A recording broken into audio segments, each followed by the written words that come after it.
हाथरस में 2 जुलाई को सत्संग के दौरान मची भगदड़ में 121 श्रद्धालुओं की मौत हो गई थी। हादसे के एक हफ्ते के भीतर एसआईटी की 300 पन्नों की जांच रिपोर्ट शासन को भेज दी गई है। ये रिपोर्ट मुख्यमंत्री योगी आदित्यनाथ के सामने पेश की गई थी। रिपोर्ट में भोले बाबा के नाम का जिक्र तक नहीं है। एसआईटी जांच में आयोजकों और अफसरों को जिम्मेदार माना गया है। रिपोर्ट में अधिकारियों का नाम आया तो योगी सरकार ने भी इन अधिकारियों पर कार्रवाई करने में देर नहीं की। जिन अफसरों पर कार्रवाई हुई है उसमें सिकंदरामऊ के एसडीएम, सिकंदरामऊ के सीओ, सिकंदरामऊ के तहसीलदार, चौकी इंचार्ज कचौरा, चौकी इंचार्ज पोरा। हाथरस में हुई दुर्भाग्यपूर्ण दुर्घटना को लेकर मुख्यमंत्री योगी आदित्यनाथ जी बेहद संवेदनशील हैं। जिस दिन घटना हुई उन्होंने तत्काल डीजीपी और चीफ सेक्रेटरी को मौके पर भेजा। स्वयं अगले दिन वहां पर गए, देखभाल करी, घायलों की देखभाल करी और परिजनों को घर भिजवाने की व्यवस्था करी। साथ ही साथ कड़े निर्देश दिए थे कि कोई भी दोषी बख्शा नहीं जाए। प्राथमिक रिपोर्ट प्राप्त होते ही 6 अधिकारियों को तत्काल प्रभाव से निलंबित कर दिया गया है। जांच अभी जारी है। इसमें एसडीएम, सर्किल ऑफिसर, तहसीलदार, इंस्पेक्टर और 2 चौकी इंचार्ज को सस्पेंड किया गया है। आगे जांच में दोषी पाए जाने वाले व्यक्तियों पर फिर कठोर कार्रवाई की जाएगी। हाथरस में भगदड़ में हुई मौतों के मामले में जो जांच रिपोर्ट सौंपी गई है उसमें साजिश से इनकार नहीं किया जा सकता। रिपोर्ट में कहा गया है कि साजिश को लेकर गहन जांच की जरूरत है। हाथरस हादसे के लिए कार्यक्रम आयोजक मुख्य जिम्मेदार हैं और स्थानीय प्रशासन की भी जवाबदेही तय की गई है। आयोजकों की लापरवाही से हाथरस हादसा हुआ। भीड़ को आमंत्रण देकर पर्याप्त इंतजाम नहीं किए गए थे। पुलिस और प्रशासन के अधिकारियों ने आयोजन को गंभीरता से नहीं लिया और वरिष्ठ अधिकारियों को जानकारी नहीं दी। जांच समिति की रिपोर्ट के आधार पर एसडीएम, सीओ और तहसीलदार सहित 6 अधिकारियों को निलंबित कर दिया गया है। आयोजकों ने बिना पुलिस वेरिफिकेशन जिन लोगों को अपने साथ जोड़ा उनसे अव्यवस्था फैली। नारायण साकार हरि पूरी जांच में साथ हैं, सहयोग करेंगे और एक बहुत बड़ी आपराधिक षड्यंत्र जो क्रिमिनल कंस्पिरेसी की गई, ये बात सच है।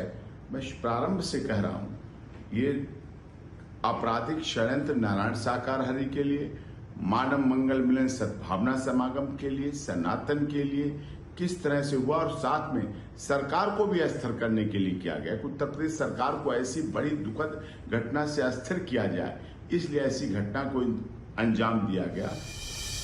एसआईटी की रिपोर्ट में भी साजिश से इनकार नहीं किया गया है। वैसे भगदड़ में साजिश का एंगल तो भोले बाबा के वकील एपी सिंह भी कर चुके हैं। वैसे बाबा के सेवादार भी बाबा को दोषी नहीं मानते, इसके लिए वो प्रशासन को ही जिम्मेदार मानते हैं। बाबा नारायण हरि सरकार के तमाम आश्रमों पर आज मंगलवार को श्रद्धालुओं की भीड़ उमड़ती है। हालांकि ये भीड़ हजारों की संख्या में होती है। आज भीड़ थोड़ी कम है, लेकिन अभी भी तमाम श्रद्धालु ऐसे हैं जो दूर दराज से यहाँ पर पहुँचे हैं। लेकिन सबसे पहले आते ही वो बाबा के चरणों की धूल लेते हैं, बाबा का आशीर्वाद लेते हैं और उसके बाद अमृत रूपी इस पानी का सेवन करते हैं और कहते हैं इस पानी को पीने से तमाम जो विविधाएं होती हैं, जो कष्ट होते हैं, वो दूर हो जाते हैं। कहाँ से आए आप लोग? पलवल हरियाणा से। हरियाणा से? हाँ जी। क्या सुना था बाबा के बारे में आपने? हमारी परमात्मा की शरण में आने से पहले बहुत परेशान थे, बहुत बीमार रहते थे, आंखों से भी अंधे हो गए थे और पेट में पथरी थी और ये सारी खराब हो गई प्लेट मेरी। अच्छा। बाएं थी हाथ पैरों में, क्योंकि जब मैं आई थी ना मेरा जिंदनी जैसा रूप हो गया था, बाल बन गए सारे। अच्छा। और बिल्कुल भी दिखाई नहीं देता था, इतनी दूर भी नहीं देख सकती थी बिना चश्मों के। तो इनकी शरण में आने के बाद आई शरण में, क्योंकि मैं भगतों पे, डॉक्टरों पे, सब जगह घूम आई, कहीं सहारा नहीं मिला हरि परमात्मा की शरण के सिवा। क्योंकि मेरी तन की माँ 2005 से जाती थी और 2005 में मेरी ठीक है, बिल्कुल ठीक है। आज हमारी की रहमत से आने जाने से ठीक हो गए हरि की। आज बाबा बड़े व्यथित है, इतनी बड़ी घटना हो गई है, बाबा पर आरोप लग रहे हैं कि साहब भगदड़। ये आरोप बिल्कुल झूठा है, क्योंकि झूठा आरोप है। जहाँ पे आरोप आप बता रहे हो ना, इस साइड में नहीं हुआ था, जो रज धूल बता रहे हो आप, पार करके हुआ था। और जो स्प्रे फेंकी थी जहरीली। आप सत्संग में थे? हाँ जी बिल्कुल। अच्छा, क्या किसने सेवादार हूँ हरि परमात्मा। क्या हुआ? स्प्रे किसने छिड़का था? स्प्रे आए थे मोटे मोटे बड़े बड़े मास्क लगाए हुए थे चेहरे पे और उन्होंने स्प्रे फेंकते गए और जैसे ही वो बेहोश होती गई एक दूसरे के ऊपर, क्योंकि बैलेंस नहीं बना, वो एक दूसरे के ऊपर गिरते चले गए। और किसने स्प्रे छिड़कते हुए देखा था? जो है आपने देखा था? हाँ जी मैंने देखा था। क्या देखा था? मेरी सेवा में अब मैं जैसे सत को साथ समाप्त हुए वहाँ से आई और आने के बाद रोड क्रॉस करो तो रोड पे एक ने सैंडो बुनियान पे रखी और लोअर पे रखा और उस पर बाइक आड़ी लगा रखी। अब बाइक पे से ही और उसने ऐसे करके पीछे से पता नहीं कहाँ छिड़का। उसके बाद में जो लगा मुझे होश नहीं है और कहाँ तू पड़ी है कहाँ गिरी है। वो 3-4 घंटा में होश आया था वहाँ पे। उसके बाद ही भगदड़ हुई उन लोगों उसके हाँ भगदड़। आपको लगता है पूरी साजिश है ये बाबा को पूरे हाँ जी पूरी सियासत है ये और परमात्मा को फंसाने के लिए सियासत रची गई है खूब और इनका हाथ है कोई भी हो चाहे। वैसे तो भगदड़ में इतने लोगों के मारे जाने के बाद भी बाबा के भक्तों का विश्वास कम नहीं हुआ है। मैनपुरी के रामकुटीर आश्रम में नारायण साकार हरि उर्फ भोले बाबा के होने की लगातार बात कही जा रही है, जिसकी वजह से अभी भी बाबा के भक्त काफी दूर से यहाँ आ रहे हैं और भोले बाबा की तस्वीर पर पूजा अर्चना और बंधन कर रहे हैं। ये तमाम अनुयायी हैं, तमाम श्रद्धालु हैं जो कि उस दिन सत्संग में शामिल थे 2 जुलाई को और जिस दिन ये भगदड़ हुई। सभी अपने मुंह से इस बात को बता रहे हैं, सभी इस बात को कहते हैं, सामने बयान दे रहे हैं कि ये पूरी तरीके से साजिश थी। कुछ लोगों ने वहाँ पर उपद्रव किया, स्प्रे छिड़का जहरीला और उसके बाद ये बेहोश हुए। बेहोश होने के बाद भगदड़ हुई और तमाम लोगों की मौत हुई। तो कुल मिलाकर ये इस पूरी घटना को साजिश करार दे रहे हैं।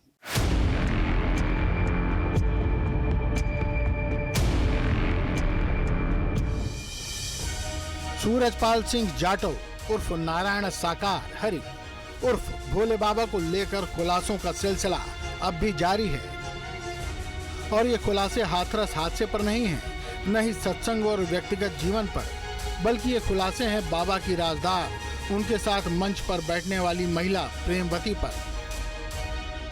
सवाल कई हैं और ये सवाल इसलिए उठ रहे हैं क्योंकि बाबा के सिंहासन पर बगल में बैठने वाली प्रेमवती को लेकर चौंकाने वाली रिपोर्ट सामने आई है। क्योंकि शुरुआती दौर में प्रेमवती को बाबा की पत्नी और सेविका के साथ रिश्ते में बाबा की मामी बताया गया। फिर एक रिपोर्ट ने एक शंका को गहरा दिया क्योंकि रिपोर्ट में बताया गया है कि बाबा की पहली पत्नी का नाम कटोरा देवी था, जिनकी मौत हो चुकी है। वहीं प्रेमवती को लेकर एक दावे ने चौंका दिया कि बाबा की असली राजदार और सहयोगी हैं। सवाल से जन्मी शंका के समाधान के लिए न्यूज स्टेट की टीम वास्तविकता जानने के लिए एटा के जैथरा गांव पहुंची और इस गांव को इसलिए चुना गया क्योंकि इसी गांव से भोले बाबा के साथ रहने वाली महिला का संबंध है। और महिला बाबा की क्या लगती है, गांव में महिला के परिवार में कौन कौन है, जैसे प्रश्नों का उत्तर भी यहीं मिल सकता था। दीवारों पे दरार है, दीवार कच्ची है, छपरा टूटा हुआ है और ये है खड़ंजा।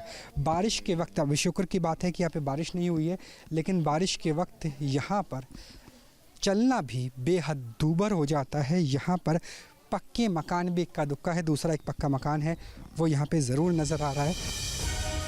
दरअसल एटा में दरियागंज रेलवे स्टेशन के समानांतर एक रास्ता जैथरा जाता है। इस रास्ते पर करीब 8 किलोमीटर की दूरी पर गुहटिया खुर्द गांव है और यही वो गांव है जहां से महिला का ताल्लुक है।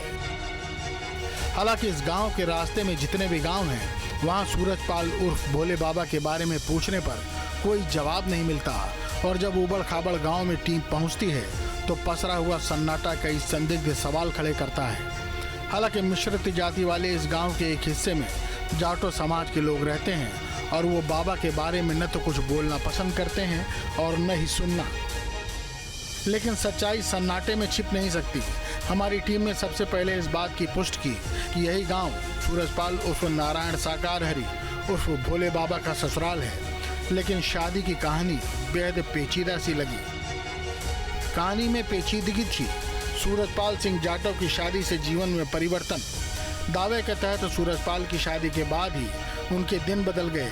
जिस समय सूरजपाल की शादी हुई उस समय उसकी उम्र करीब 17 साल रही होगी और शादी होने के चंद सालों में ही सूरजपाल पुलिस में भर्ती हो गया था।